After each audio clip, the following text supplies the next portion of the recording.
This show is created in the course of the LEGO Legacy Heroes Unboxed Creators program powered by Gameloft. One loves to spend time on this game. The other tries to play it free to play but fails when their favourites are staring at them in the face.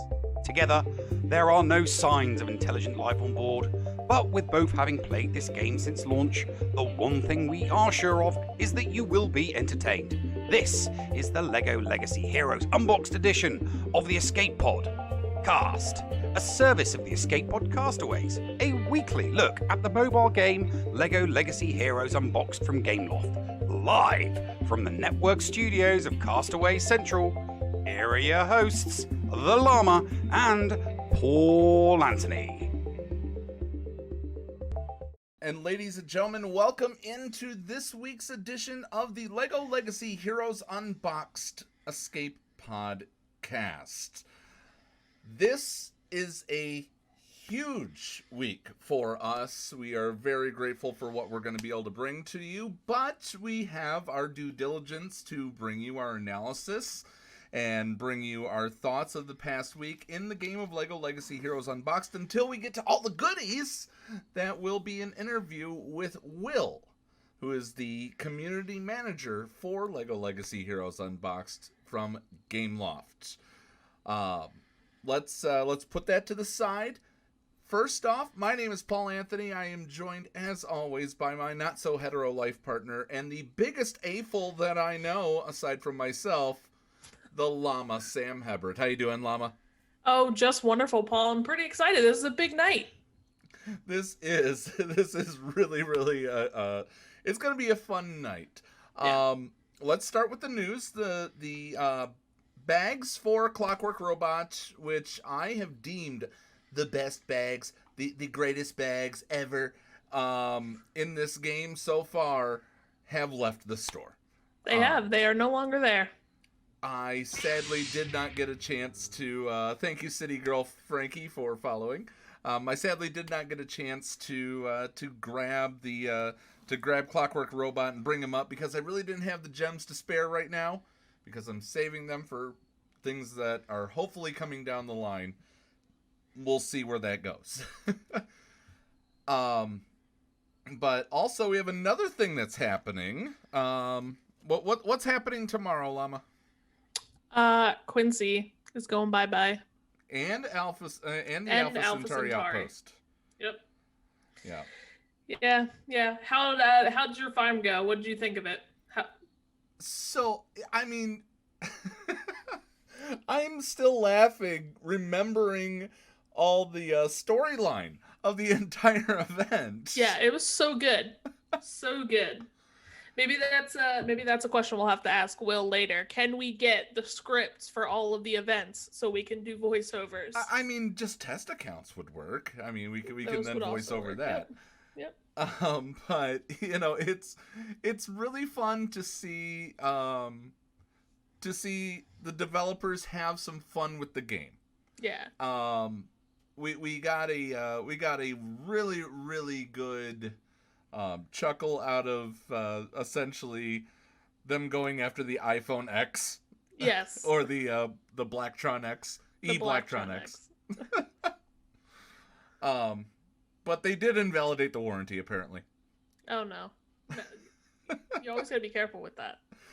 I mean, whomever it is, and we're gonna also I do want to ask that question to Will once we get to it. I want to find out who's responsible for writing all of these hilarious things. So my final tally is I believe a 4-star Quincy and a 1-star Alpha Centauri. Awesome. I'm the free to play guy. Yes. Well, mostly free to play guy. Yeah. So knowing that, since I played from the very, very beginning, you know, I had Dwayne, because I went after space. And so when this came around, I could immediately go after Quincy. I'm happy that I was able to get Quincy right away. Yep. Entirely free to play. Minus the fact that I bought the thank you, J-Rod, for the follow. Minus the fact that I did buy the I don't. It's not the Hyperdrive bundle, for the love of Pete. Oh, the booster pass. The booster pass. Really, really good. Really, really good thing. Thank you, Nick2Game2, for the follow. So the fact that I got him made me happy, because other people are able to do the same thing. Jester Gogo, thank you very much for the follow. But how did you end up faring? You know, with me, with a 4-star Quincy and a 1-star Alpha. What about you? So this was pretty productive for me, I have to say. I'm pretty happy with where I ended up. So my Quincy is at 5 stars. Gotcha. Just over. I think he's sitting at like 30 out of 100. My Alpha Centauri is 5 stars, fully maxed. Well, I didn't fully max like all the, set abilities, but it is fully starred as high as we can go. And I also have a 7-star Kartovsky. You mentioned that last week, and I'm very, very, I'm excited that you got Major Kartovsky, because that's exactly how I'm going to play his voice if we ever get to voice these intros. By the way, I do want to mention Nick's Games. Sorry that I mispronounced the name there, but Ignoranthony. I like that name. I'm Paul Anthony. You're Ignoranthony. I like that. Ignoranthony, thank you for the follow as well. Yes. Yeah. So I'm happy with where I'm kind of sitting coming out of this event, especially going into what's coming next, which is obviously raids are coming in the next update, and through raids we will get Jen's slate. Yes. Icy Flame Gaming GRBLX. Thank you very much for the follow. Icy. Oh yeah, we'll call you Icy. Vintage does want to ask us a question here. What do you guys think of the naming of Jen's? Super cool little thing that I think you should share it. So X Trooper, thank you very much for the follow. Jen's is named after one of the early Lego developers that actually created the entire space set. Real Expert Tech, thank you very much. Yep. Tech. So Jen's, the name of the minifig, Jen's, is named based on Lego designer Jens Nygaard Knudsen, I believe is how you would pronounce that. If not, we did our best. I did certainly do my best. So apparently he was the main designer behind the space IP that Lego has, which is super cool. I think it's an awesome tribute. It makes me curious to see if there's any other minifigures that were named, similarly. Well, that's another thing that we could ask Will. Was there any response? Because that was brought up by one of the fellow content creators. I think it was actually Vintage, that brought that up in the content creator chat. And of course, that is awesome to talk about. Absolutely awesome to talk about. Wendy Bone, thank you very much for the follow. Appreciate that. Thank you.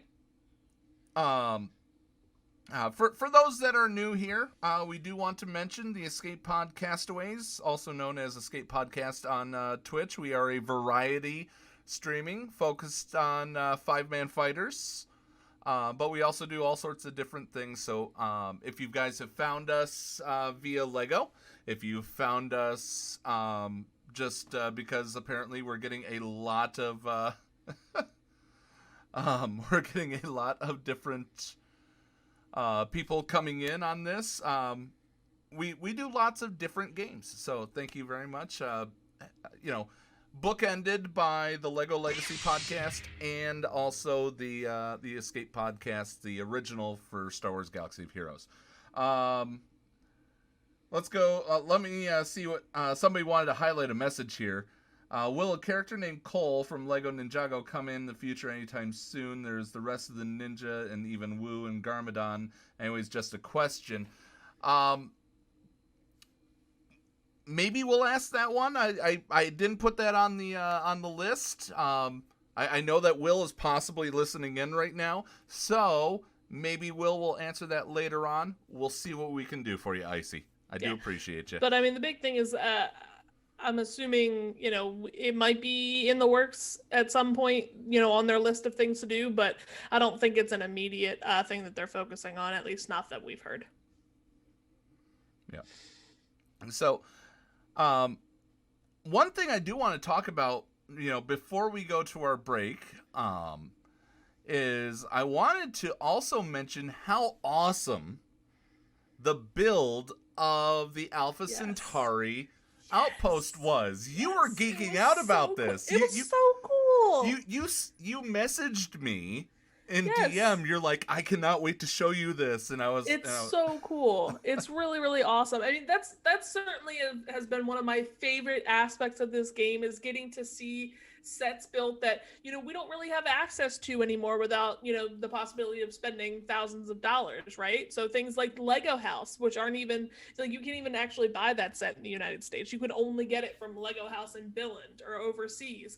Alpha Centauri, some of the classic, the classic spaceship. All of these sets are, they're older sets that a lot of, kind of in my generation might not have. So, it's really cool to be able to get to see them and the graphics that go into it and, everything. It's super, super cool. Yeah, it actually is very, very super cool. So kudos to the art team for making that build look as cool as it did. There was another build that you sent me over that's running down there in the videos. It's actually quite large compared to the others. I keep having to resize it when it comes up. It was the prisoner transport. What was it? Yep. Yeah, it was prisoner transport. Yep. So that's the one for like Basil and Willa. So the Fright Night one. Yes. So we're absolutely excited for everything that's coming on. Let's see here. I'm reading the chat real quick. Ask what we'll need to do to make them add Rock Raiders to the game. Some questions that are coming in from the chat. Cannot guarantee we can get to them or answer them, or we'll have an answer for them. But we're reading them out, guys. This is our chance to interact with you before we throw to a break. Because coming up after this break, we will be talking to Will. Real Expert Tech says that they think that there's going to be a master event requiring Ninjago, just like Pirates. To get Wu, you needed Pirates. I mean, it's safe to assume that you're going to need different events for different things in the near future. And it would be a disservice to not help it would be an absolute disservice to not go into the whole thing that where you're going with all the sets. Yeah. I mean, there's plenty of awesome sets. Here's that gigantic video. Let me shrink that one down here. Throw it back. Luckily, we won't have to resize Will 50 million times during the show. But if you give one to space and you give one to this and you give one to that, you absolutely have to make everybody. Don't have to make everybody happy, but this is the kind of game, and these are the kind of developers that we've seen so far that want to make everybody happy, or at least do their very best, and they communicate. And with that being said, coming up after this break, the very best in communication, we are going to be talking directly to Will from Gameloft. He is the community manager. Stand by, because after these messages, he'll be right down there. Right down there. We'll see you guys right here in just a moment, right here on the Escape Pod cast.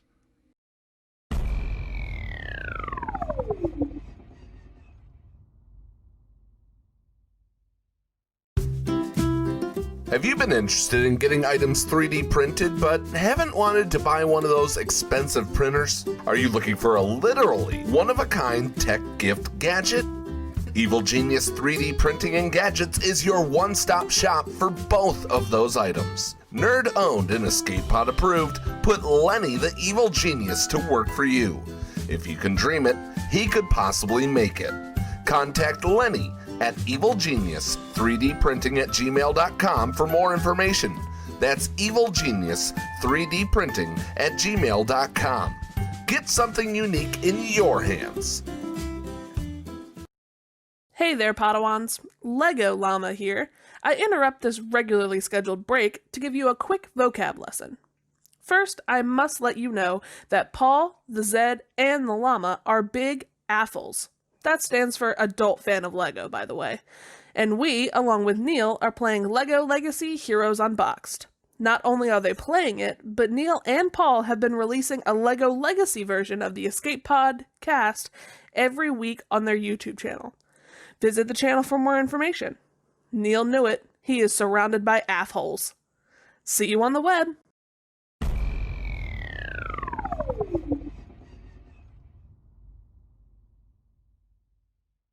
And ladies and gentlemen, welcome back into the Lego Legacy Heroes Unboxed edition of the Escape Pod cast. And yes, she can no longer hold her excitement.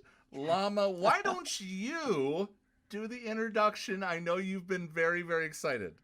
I have been very excited, but you know I'm awful at this, and I want to do Will justice, so I'm going to let you do it. All right. Ladies and gentlemen, straight out of... what is it? Quebec? Toronto, Ontario. Straight out of Toronto, Ontario. Coming to us live from his Gameloft headquarters of his second spare room. We have the incomparable Riddler, as you see him, and creator of all things watermelon, Waff, or Will, the community manager from Gameloft. How you doing, Will? I'm good. Thanks for having me. This is so exciting. It's absolutely exciting to have you here as well. Llama, Yeah. I'm going to give you the honor of the first question to Will. You know what? You're the best. Thank you so much. So, we're going to start real basic, right? The questions will get harder as we go on. Perfect. So, what made you get into the video game industry? Like, why'd you want to, deal with video games your whole life? I'm pretty new to the video game industry, but I am by no means new to video gaming. I have loved video games forever. I collect Pokemon. I've always been like a huge nerd, and I worked in marketing and communications and community for like education companies for a while. And I really wanted to get into something I was more passionate about. So it was either going to be like video gaming or like board games. Like those were my two that I was like, I'm going to make a targeted approach to find a job in these. And it popped up one day on my LinkedIn, and I had heard of people who had worked at Gameloft, and I was like, I'm going for it. I was like, screw everything else. I'm going to go for this because I don't know, life's too short not to do things you like to do. And so, yeah, I really wanted to work in an industry where I was like excited and energized to do what I wanted to do. So did you have any prior experience with community management before signing up with Gameloft? Yeah, I was a community manager for 2 years at a tech education company where I managed like a 10,000 person alumni community of people who went through our education company. Like I was very equipped to do all of the community aspects of it. The video game portion was new. So I had a lot of learning towards, I've played these 5 fighter games. I've played a lot of games, but when you get on the inside, on the other end of it, it's totally different. So, speaking of games, are there any other games you handle for Gameloft, or is it just Lego Legacy? Lego's my only baby. Every game gets a dedicated community manager. So I work on Lego, and I'm on the Lego team. And so I only work with Lego. In the Toronto studio, we have another game. But yeah, every game has a community manager. Some, if they're like the biggest games at the company, they get two. But no, I'm solely focused on Lego 24/7. Good, we get you all to ourselves. Pretty much. Okay, so since it's your only game, do you even play, bro? How many times do you log into this game? That's a hard question because I split my time between two accounts because I have to play our test build. So I'm playing what will be in the game soon on our beta server test build. And then I go onto my phone and play my personal account, which I'd played before. And so I play the beta every other day when a new build comes in. And then my personal account, I generally try and limit it. I try and do 5 logins a day in terms of my time, because I got to a point, I play a lot of games religiously. Like I think I'm at 4 that I dedicate like playing every day to. And so I try and make sure that I like section my time, because I found myself for a while, a lot like when you open Instagram and nothing's new and then you close it and you open it again. I was like doing that and I was like, I have no new energy. There's nothing new to do, but I'm opening this game like 60 times a day. So Yeah, I definitely do that. I try and build it into certain fragments so I can actually like play when I have a session versus like just logging in and staring at Pip Town. So what I've heard here, Llama, is Mhm. that there is a test account out there.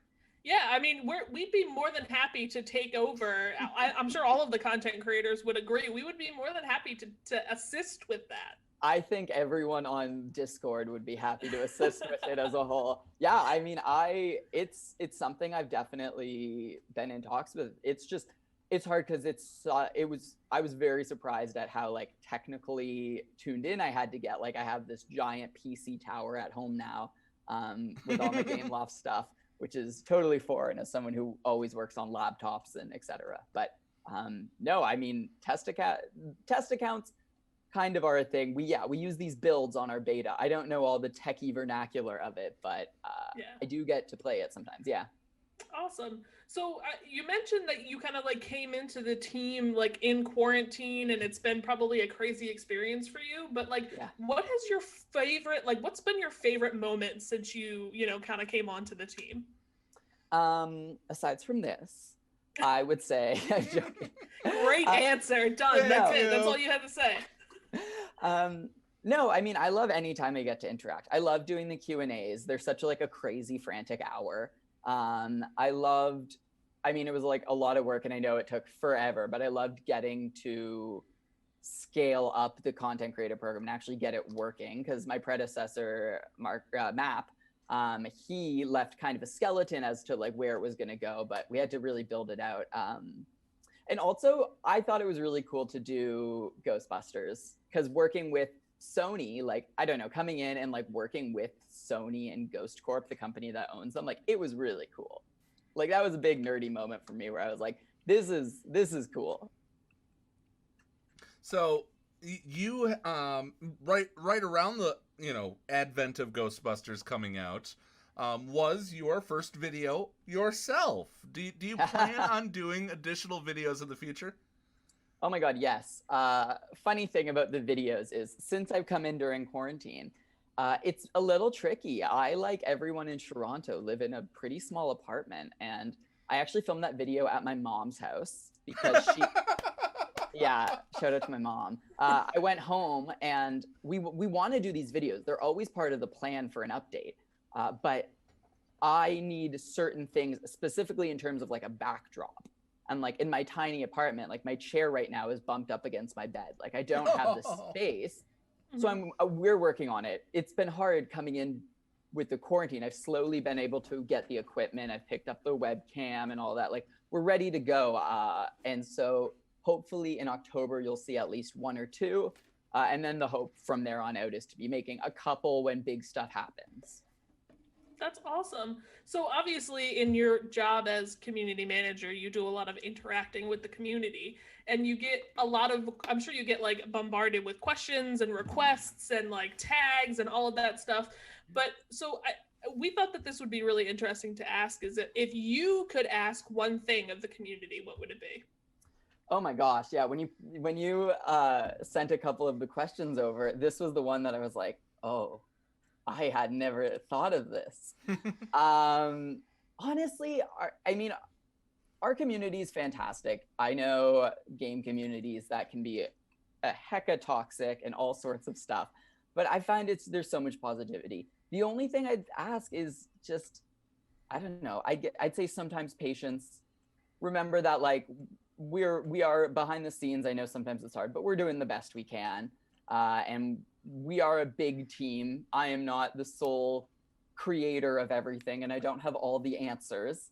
So when I get bombarded with a lot of the questions, especially when a lot of the technical stuff comes in, I do have to chase those answers down. So patience. But I mean, yeah, no, I love our community. I think the way we are is fantastic, and yeah. Yeah, that's honestly the one thing that we try to say to the community itself as well. So it's kind of a good thing that both the community manager and content creators preach patience. That's all we ask. The next question that we had for you here is, both Llama and I are huge AFOLs. You're surrounded by AFOLs. Yes. Are you an AFOL? Are you a true AFOL? And if so, what got you into Lego in the first place? So this is me coming out as not a full AFOL. No, that's okay. I know, it must be disappointing. No. I love Lego, and I always did, but growing up, I was 100% a Playmobil kid. This is going to be devastating to you. I was a Playmobil kid because growing up, I have 2 older brothers, and they were very huge into Lego. And so to try and differentiate myself, I was like, I'm going to collect Playmobil. And so I was a very big Playmobil kid, but I have always loved Lego. And since I worked at a Canadian chain of like toy and bookstores before getting into like when I was a student, and I worked in specifically the toy section. So when I was about 18, 19, I fell in love again with Lego and collectibles as a whole. So I wouldn't classify myself as an AFOL, but ever since then, I love collecting minifigures. I love all sorts of that. Like I love the series packs of the minifigures that come out. We used to at the toy store, we would like fight to get them. And yeah, no, I love Lego. I always did. My biggest Lego connection growing up was the video games. Those were always my favorite. So it's kind of a full circle moment, but I loved Lego video games. Fun fact, my wife and I, ever since we got married, have a latest gen version of every console Lego game that has come out. So that's one of our collections. Is we love our Lego games and we play them to 100% when we have the time. So yeah. Anyway, I didn't mean to take your question. Go ahead. No, you're fine. Go ahead. No, you're good. So you mentioned a little bit earlier that you kind of got an opportunity to spearhead the content creator program. What kind of things do you kind of hope come out of it? Honestly, what I'd love to see come out of the content creator program is what we've been seeing it, and I'd love to see it just continue to grow. Like it's a very like holistic version of community growth in terms of like, it's fantastic to be able to like give people the supplies and create the content like that. We are like, we don't have the resources. Like if I get 20 creators on a content creator program and give them the supplies, they're going to make 20 times more content than we will in-house. And honestly, the passion and the love and the desire like that comes from them, like they're fantastic.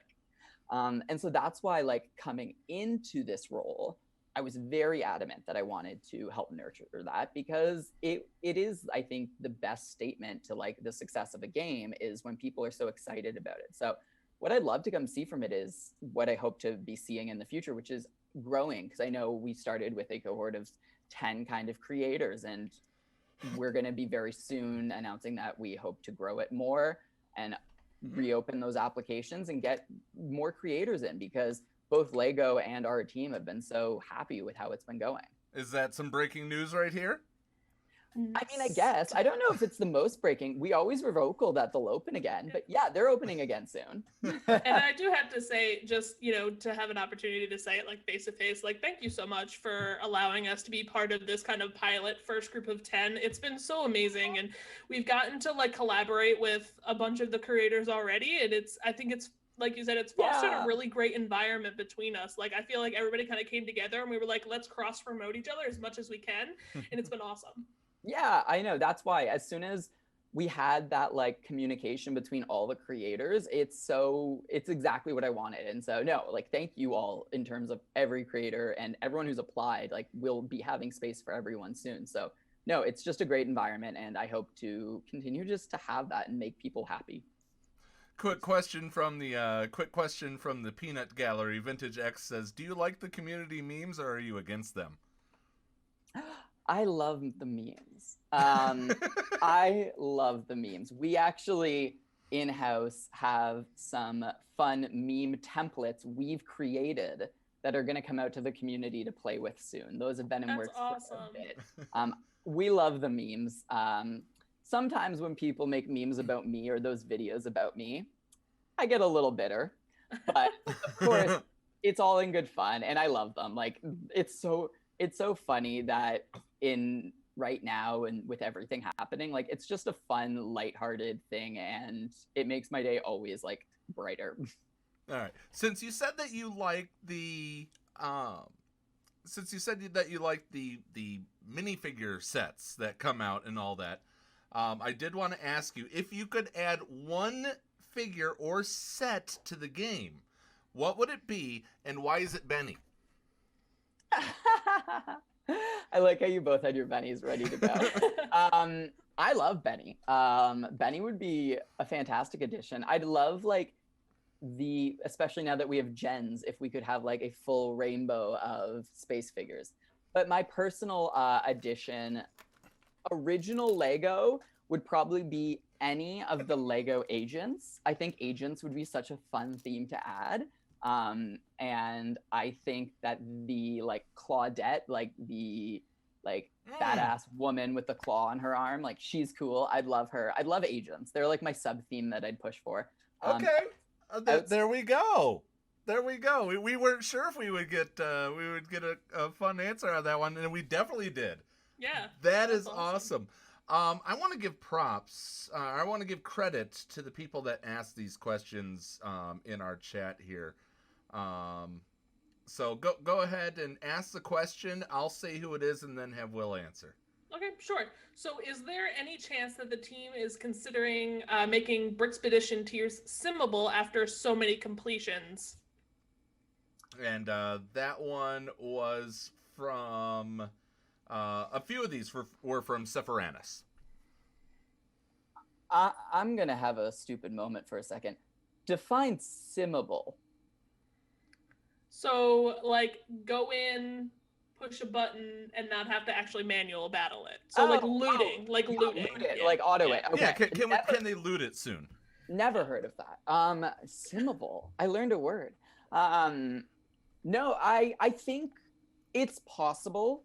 I think the hope for Brickspedition is that it will continue to become more dynamic. And so I think the hope would be that instead of having repetitive nodes become skippable, we don't have repetitive nodes. In the long vision, I think that's the hope for Brickspedition. I've personally not heard anything about making nodes on Brickspedition skippable or lootable or simmable. But I think it's something that I think it really depends on where Brickspedition we see it going in the next couple months.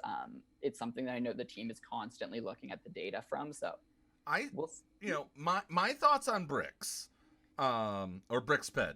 would Bricksbird. be that it has multiple branches instead of back and forth in diamond shapes. Have it be an actual tree, and it would With be more multiple intriguing to go, endings. do I really want to go after Poppy in order to get to, Garmadon, or if I go down this route that's much harder, I've got Deborah and Gromwell right there.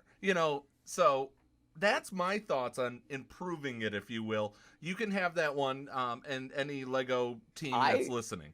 I was gonna say, I know some of the team is. I love. I mean, I love that idea. I love those like make your choice and like live with it kind of thing. I think that's totally a neat idea. But I think if we do that, everyone will always pick the path that Calvin's on. So I'm gonna jump in, and I'm gonna ask this question from a fellow content creator that we love very, very much. His name is Heinzie. And he's preloaded a question for us here. He says, in hindsight, should LEGO Legacy Heroes Unboxed have made the space faction stronger from the original launch? And that's the only question I'm going to ask at this moment.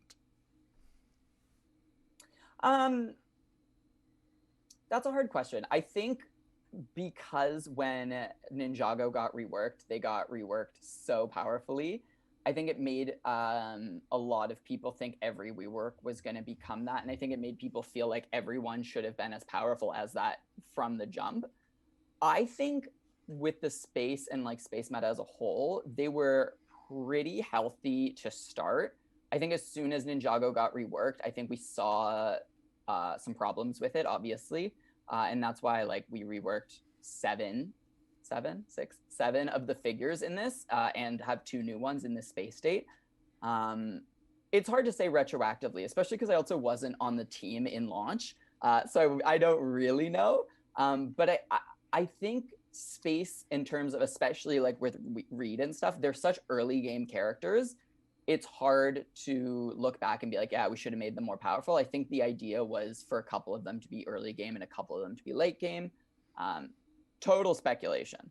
But I think the rework aspect and making them more powerful, I think came after when we wanted to start powering them up. We did Ninjago, and then we're slow, like we were working our way, and now we have the space. Gotcha.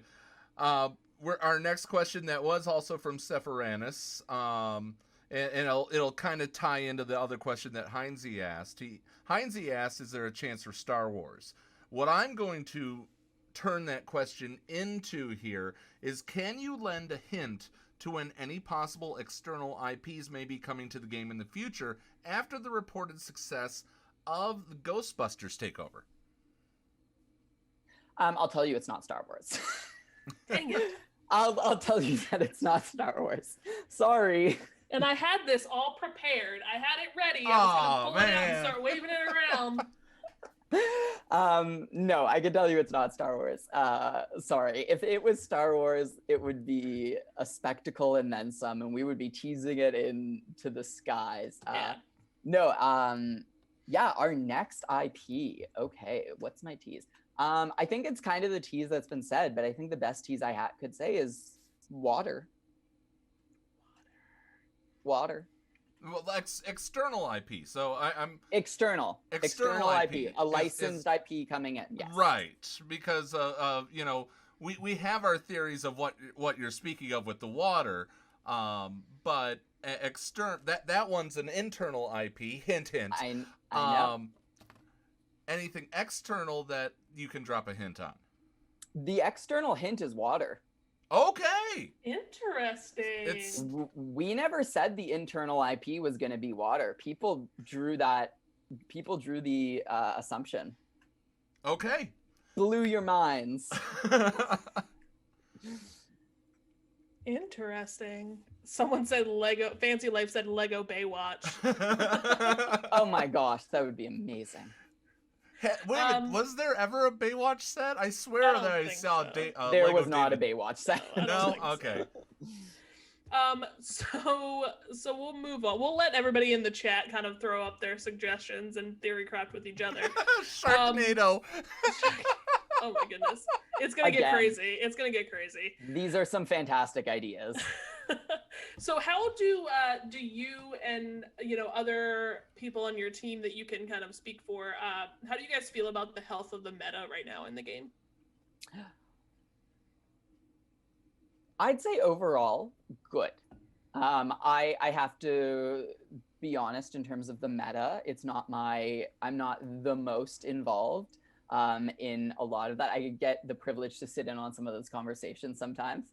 But I think between the space date and what we're seeing added in, and I think we feel good. I think there was some problems around maybe characters being OP and seeing the meta be really specifically leaned one way.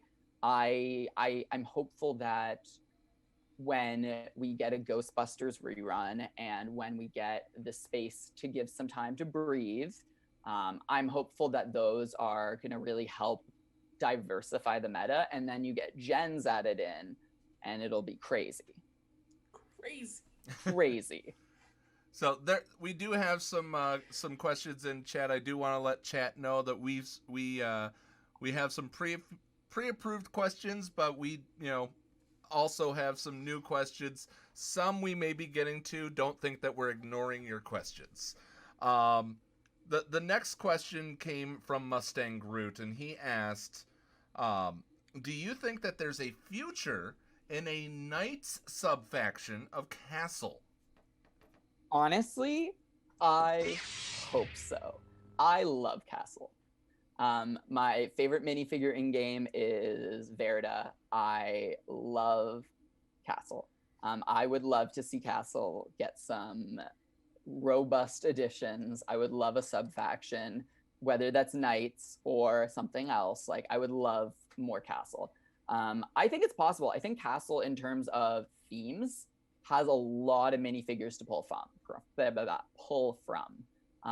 And so I think looking at the themes where we have places to pull from, like there's so many, but we have Castle built in, and I think there's so much more that we can pull from Castle. I absolutely think that there's a future in sub-factions of it.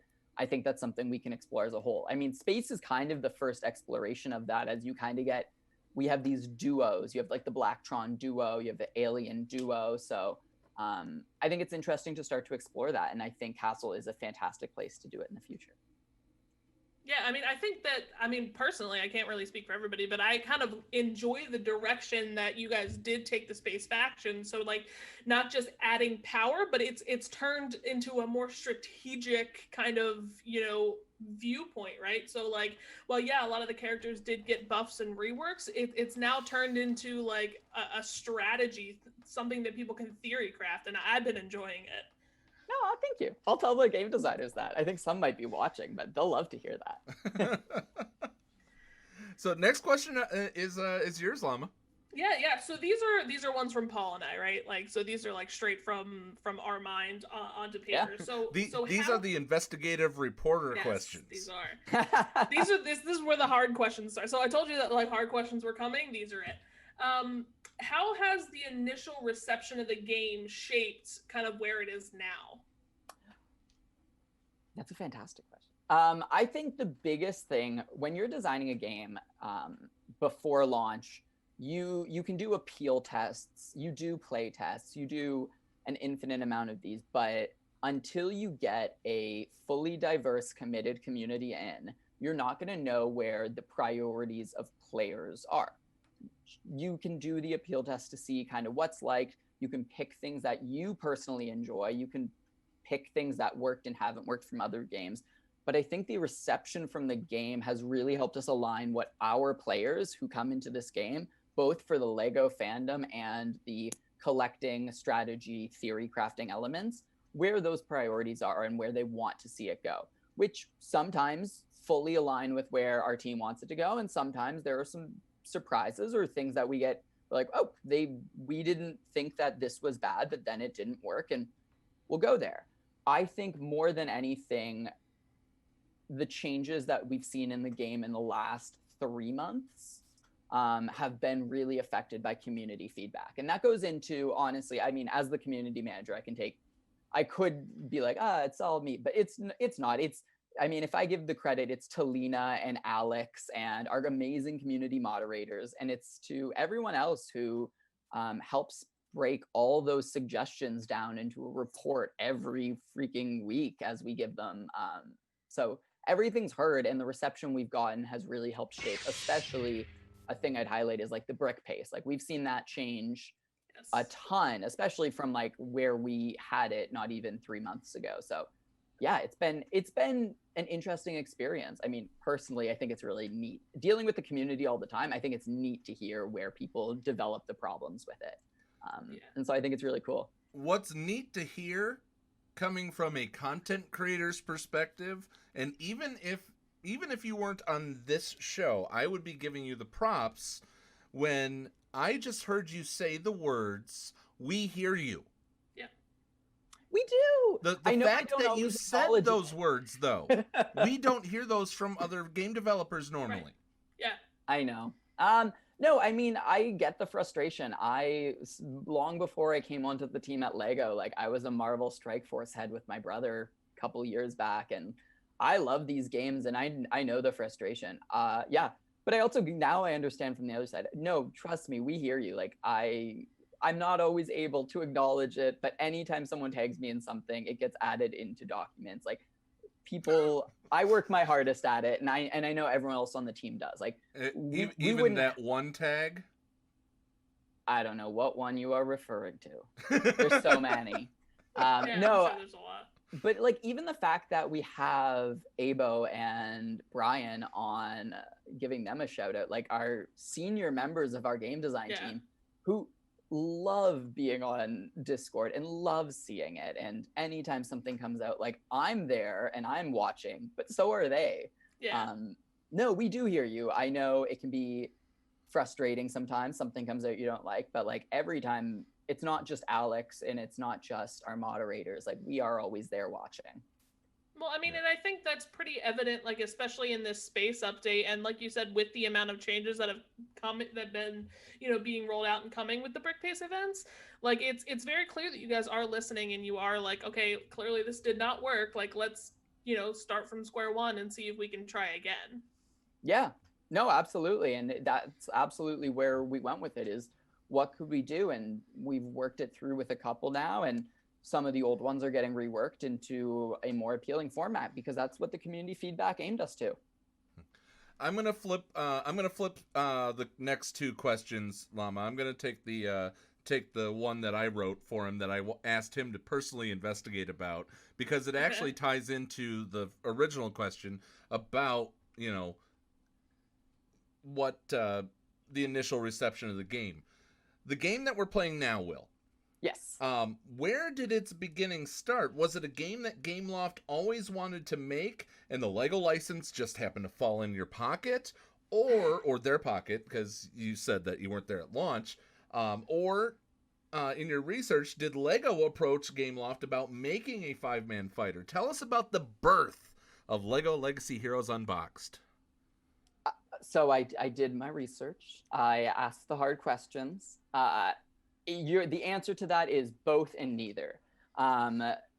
It really came from a place where Lego wanted more external studios to make mobile games for them. We all know Lego has a ton of successful console presence, as you even indicated, but they wanted more external studios to partner with to make mobile games, but they had no game in mind. They were like, we have all this stuff. We want more external places to make these games. And then it came to our team, and we wanted to make a team RPG, a more accessible feeling, and Lego became a super exciting partner to work with in terms of that. So it kind of is, we wanted to do something in this vein, and Lego wanted a mobile company, and they didn't have a game in mind, and so it kind of worked very well. Creating Lego as a core to the game, because the game very quickly became a celebration of Lego from the early days to now. the team, not we, I was not there. I was not on the team at this point, but they were lucky enough to go on a trip to Denmark, and they visited the vault, the Lego vault, and they felt, Wow. yeah, it's cool. It's really cool. They fell in love with bringing all these eras of Lego together. And like you said earlier in the podcast before I came on, it's cool to see sets that like literally just popped in my head. Like I literally was just have saying to this. spend either one, a ton of money on, or two, like you only will ever see in like a video or something. So it's neat to be able to in some way interact with that. And that's where that came from, is they wanted to make an RPG and Lego wanted to make external games. And then when they came together, it became kind of this more nostalgia based core, because there is that in this game. It's really present. And I think it's why a lot of people fall in love with it, is there is so much there that came from that trip to Denmark. And like the Lego team has been fantastic in working with us and all that. That's amazing. So awesome. So, I mean, obviously, you know, in you know, game development and things like that, like people can't snap their fingers and create, you know, characters and you know, fully built scenarios and sets and themes and things like that. So like, how far out do you guys have a plan? Like, you know, how many updates in the future, how many, you know, months in the future do you guys have plans to add things into the game? So there's kind of like 3 prongs that I would say. One, the immediate future. The immediate future is like your next couple sprints. It's the next couple updates. Right now, I would say our immediate future is taking us to the end of the year, like a quarter of think of it like a financial quarter. Like that's your immediate, where things are very detailed. You know what's coming in. We're working on it, hoping everything we want can get into it. Then you've got your kind of midterm, like, and I would say that's even the next 12 months. What are those aspects and future that we want for the game? How do we want the meta to get changed? How do we want additions? What IPs do we want to partner with, etc.? And then you've got, because we are all big term dreamers, we look down the line 2 years from now plus, like what are those macro plans and what needs to move along to make those happen?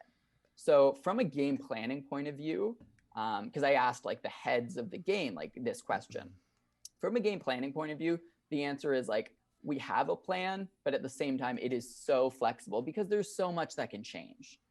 We want to make sure that we're hearing the community. So we don't want to lock everything in 2 years in advance, because we'd never be able to be agile and adaptable. We want to be able to still have that space to grow and work with people who are excited about working with us. But we also want to be able to plan where this game is going. So the immediate future is super planned. The next year, there are sketches. And then there are like the big picture, which I know our game team has their macro plan. I know Brian and Abo have their master plan locked away in their heads somewhere. I don't personally have access to it, but they are so passionate about this game. They think about the future so often. All right. You ready for me to get just a little salty? I'm not going to dump tons of salt on your plate, but spam the salt emotes in chat, guys. Here we go. Hit me. This is it's a toughie, because this is the one complaint that I have about this game. And I'm going to bring the question right dead front, so it looks like I'm looking at you while I'm asking it. Do it. Okay, so we saw with the Ghostbusters event and recently with the Blacktron event that there are packs for taking a character from Gear 1 to Gear 6 that are priced a little high from our perspective at $100 US. Let's do a little bit of math together here. If we added $5 for each gear level, for example, $5 for Gear 2, $10 additional to get to Gear 3, that takes it to $70 for a level. With the addition of Gear 7, and these packs only taking the characters and figs to Gear 6,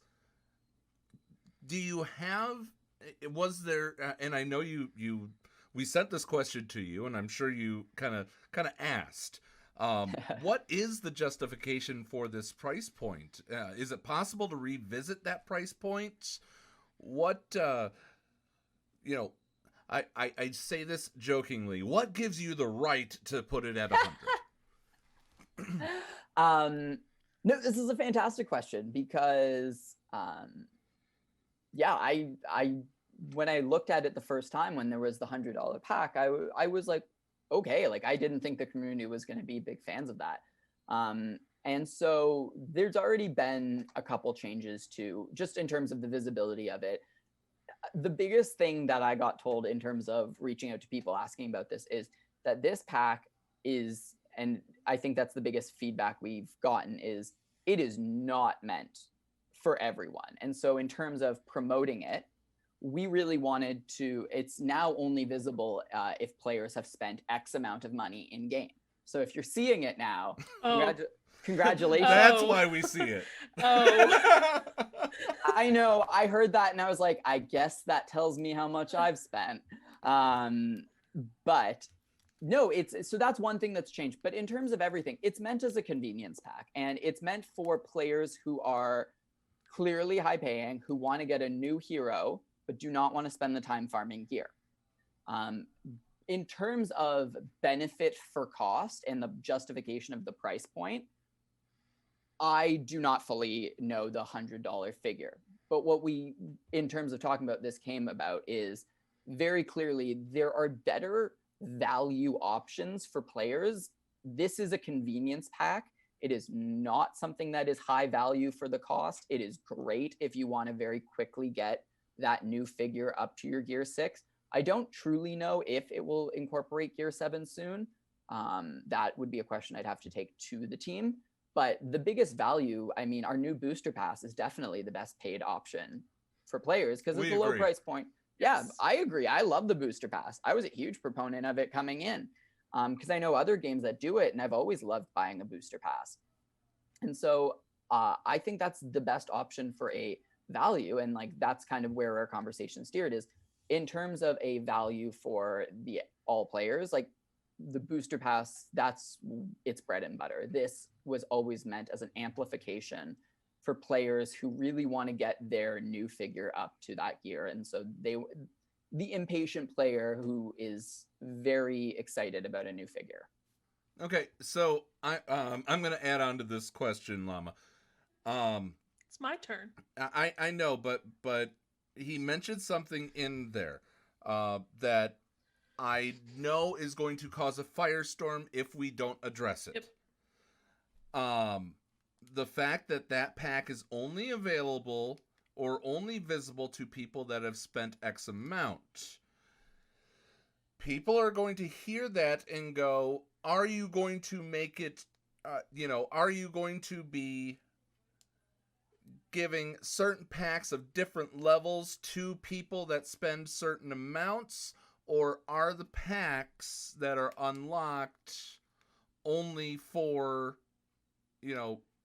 for conveniences, not the thing? So I know that the way that it was said could have started a firestorm, and what I'm trying to do is I'm trying not to let the gender reveal party start a forest fire.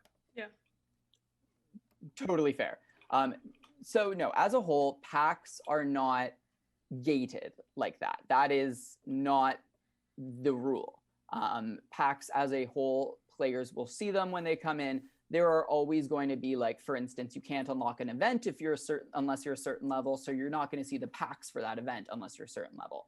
The gating of that specific pack solely came from the feedback and especially the players who were free to play. And I mean, I speak as someone who generally almost always is free to play. They, seeing that, found outrage. That pack is not at all meant to be gated and you have to spend to equal that pack.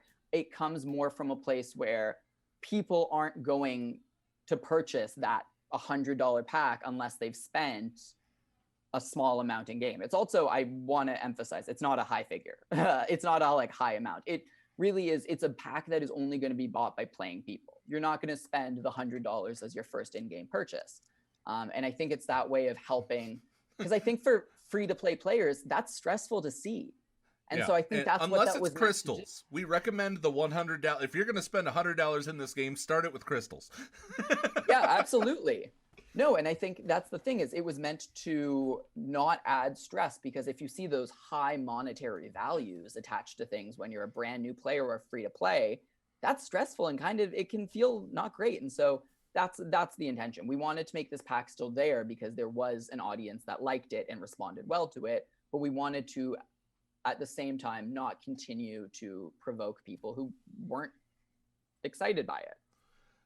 So what you're saying, and you can tell me, you cannot confirm or deny if you want, and I understand in this case. So what you are saying is that there will not be packs where you get a better deal if you have spent, correct? From my understanding, yes. Okay. I don't know anything that goes along with that statement. I don't think so.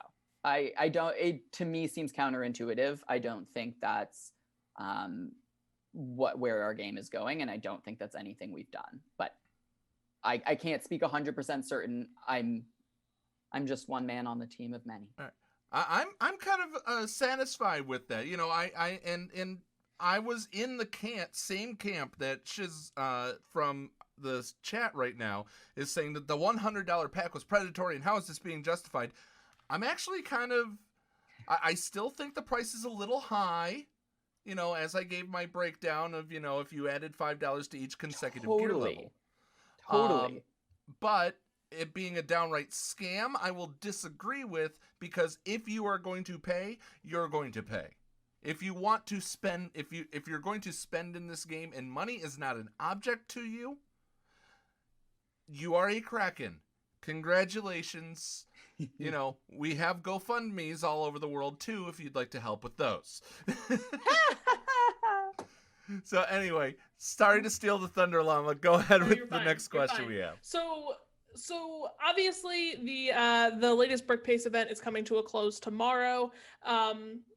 You know, what are the plans that you guys have for the future Brick Pace events, given the feedback that you've gotten from Quincy? I mean, I know personally the drop rates have been insane for me for this event. Like, I simmed the Quincy node and got 16 Quincy tiles, and I was like, bing, happy llama. Like, that was awesome.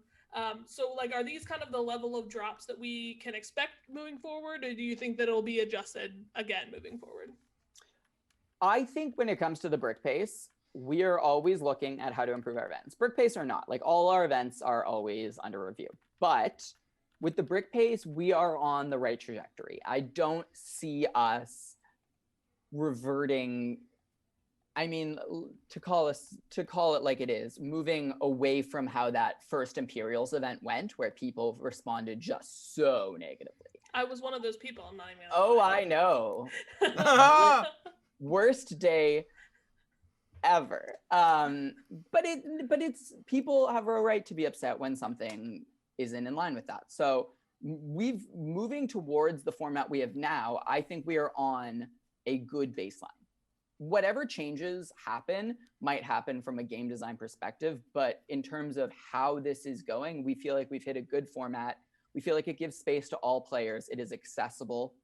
It still gives space for free-to-play players to have a good time. And our biggest thing in terms of the Brick Pace events, not just in terms of the balancing of the drop rates, but it's also the communication of them. Because if you know an event's coming and you need certain characters to reach further nodes, like, or etc., like, it gives you time to plan. And that's really why we have worked hard on getting, like, the calendar out and et cetera, et cetera. Like, we want people to feel prepared and excited for the events rather than frustrated and blindsided.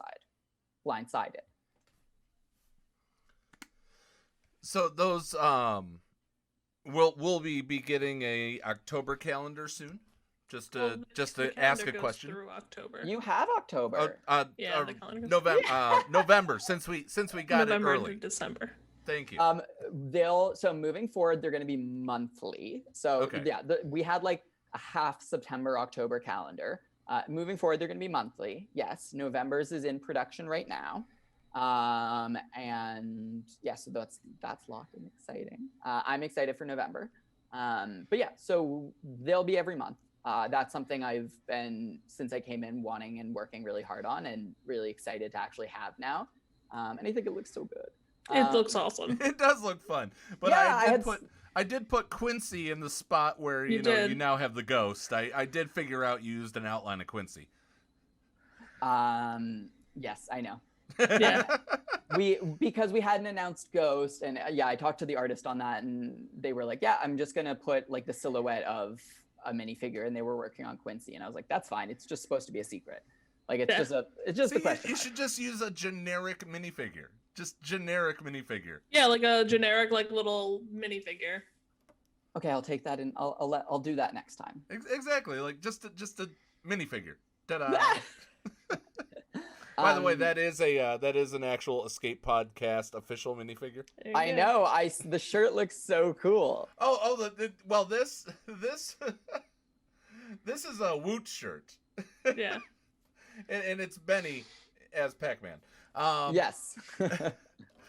So the next question we have is, and you mentioned you do play other games. What features in other games that you play that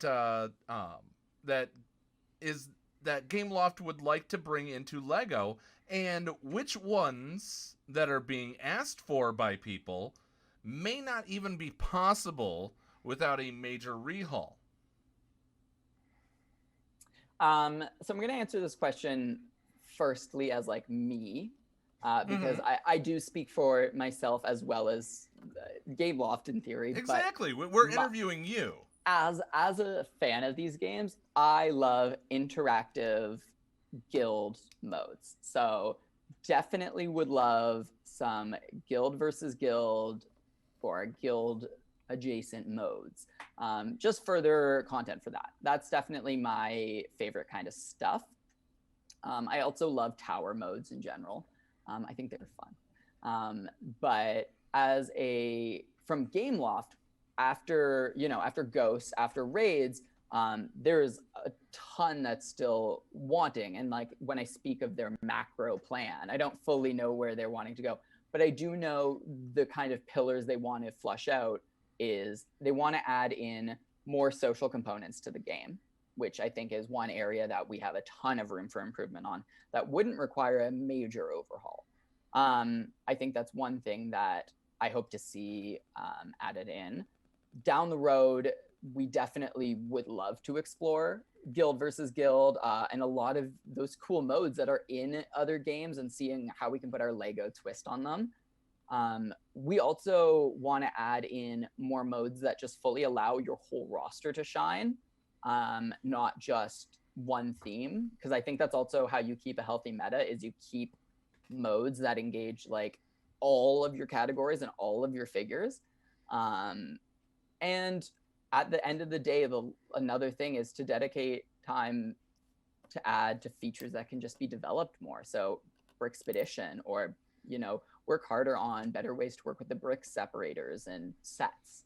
I think those are things that, without requiring a major overhaul, could have some really positive improvements into the game that could get added in.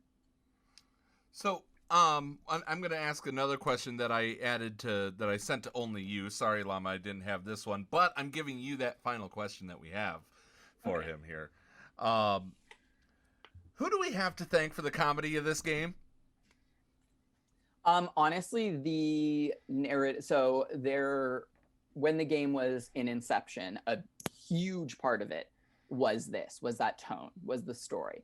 And you might not always, including the art, there is so much there that is so thought of to every detail. Like the story of the game is something that is very coherent in our game team's mind, and that is like always there, the narrative. And so there was a narrative writer who came into the team and helped write all this stuff. And wow, that's awesome. yeah, and our game team has since taken over kind of the writing. We've built this tone and voice that we work on. And yeah, everything from naming the events, the funny, silly stuff we have, to the like Blacktron Quincy event I heard you guys talking about. you loved the story of that. Like, yeah, the script and like just the copy of all of the stuff. It's so funny. And it's so fun, like, to go through. Yeah. So is it a team, or do you is there like a head writer in this case? Because we want to thank them. Originally, we had a head writer. We had a narrative writer before I came on. Like, when this game was coming from an origin, it was like the specific focus to make that writing. Now, I truly don't know who does all the writing. I do think it is our game design team. I think our game design and our art team work together to make that story that they come up with come to life, and that includes the copy, that includes the visuals. It's fantastic. Oh, I just got a ping. We still have a narrative writer, and his name is Armin. Armin. Let's give our snaps. Yeah, my Abo just messaged me that we do. I didn't remember if we still had one. So yes, we have a narrative designer, and he does fantastic work. I mean, it's so funny. Yeah. So this is the part where Llama and I look directly into the camera and say, "Thank you, Armin." Thank you, Armin. Thank you, Armin. All so, right. Because we would be doing a major disservice to ourselves and the community as a whole if we did not ask this question, because we have you on the spot.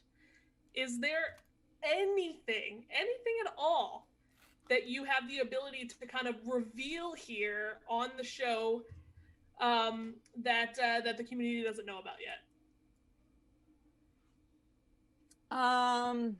It's not Benny. Damn it. Sorry, y'all. Sorry.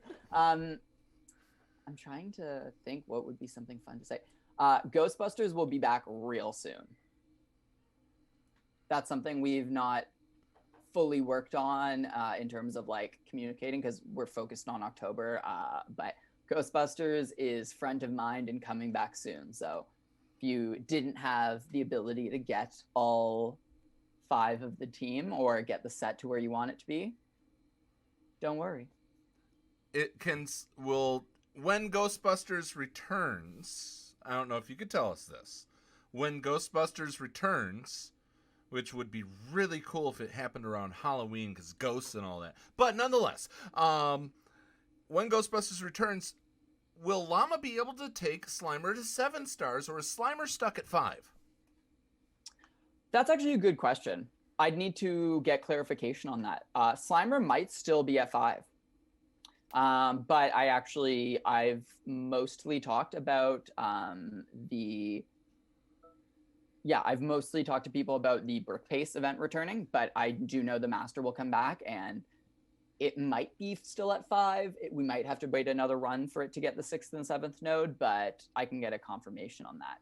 One other thing I think that's really cool that we're teasing now is the Master Shop. We're working a lot more on how to make better use of it. And so in the next coming couple keep your eyes open to the Master Shop, because I know for so long it's just been the same thing. So we're going to see a lot more of diversification and a better use for the Master.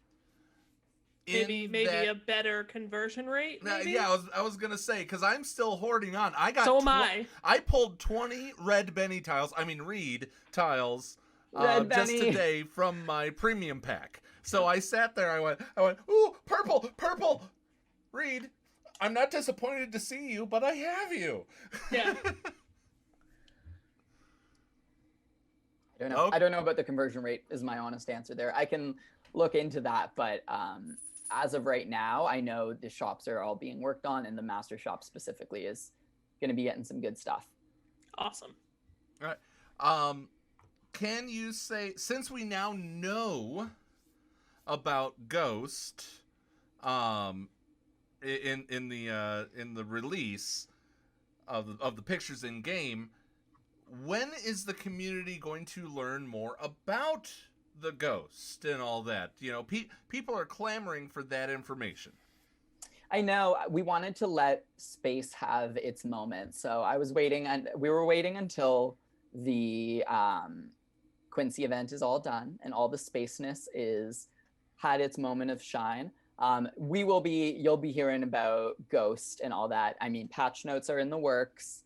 The poses and everything are getting approved. Everything with Ghost will be coming soon. I mean, you have a date as to when he's coming, so it's soon. So you'll be hearing. So the answer is soon TM with a watermelon slice. Wouldn't be anything without it. Yep. Do you have a question that you've gleaned from chat that you want to ask, or should I continue with some of the questions I picked up along the way? Go ahead. So the question that I kept seeing over and over and over again from many people: raids. Is it coming with Ghost?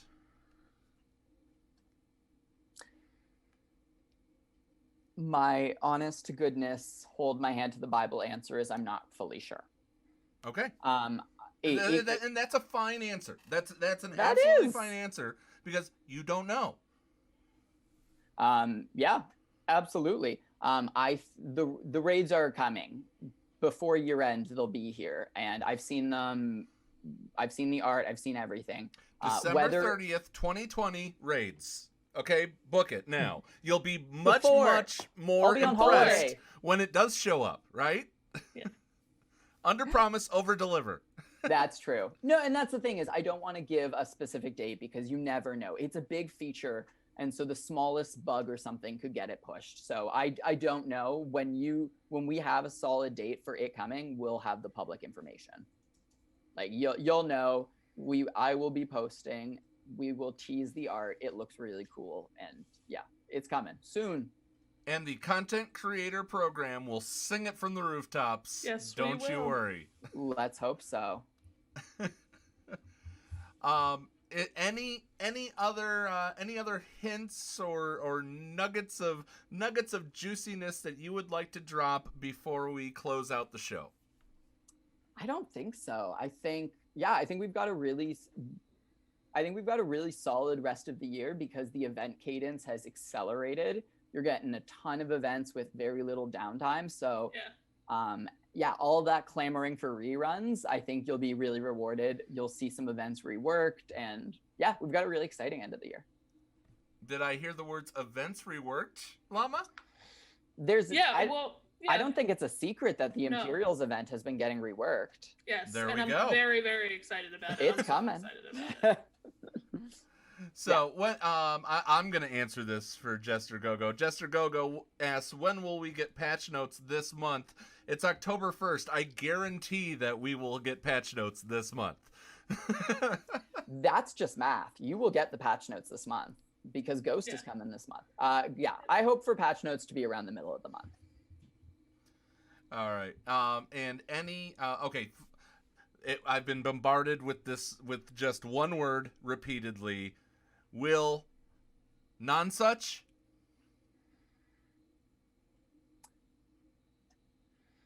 I don't know nothing about nothing unless I can say.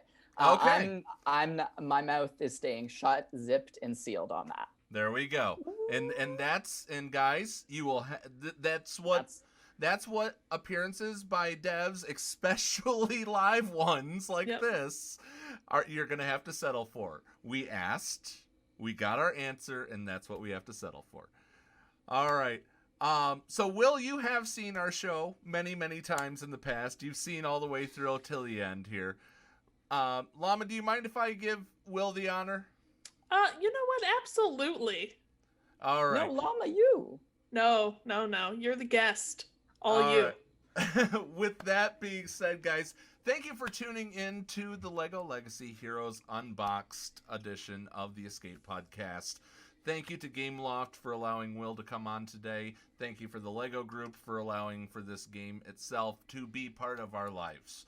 We really appreciate you. Everybody, please take care of those that you love. Wear a mask. Be nice to each other, damn it. And Will, push the button. Pushed. Just a simple click. Click. Will's not Bye, as guys. dramatic as I am. I'm not. I'm sorry. Bye, everyone.